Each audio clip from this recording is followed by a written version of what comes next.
নমস্কার বন্ধুরা, আপনারা দেখছেন চিত্র ভাস্কর মিশ্র মৃৎ ও সিমেন্ট শিল্পালয়। দেখতে পাচ্ছেন একটি পঞ্চনাগ মনসা মায়ের মূর্তি। তো প্রাথমিক কাজটা হয়েছে,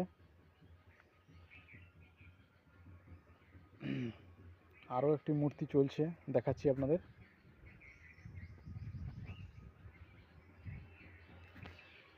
দেখতে পাচ্ছেন এটি একটি রাধাকৃষ্ণের মূর্তি সিমেন্টের। এটাও চলছে প্রাথমিক কাজটি।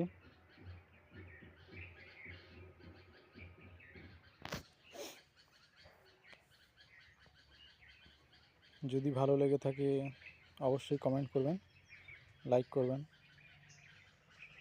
চিত্র ভাস্কর মিশ্র মৃৎ ও সিমেন্ট শিল্পালয়।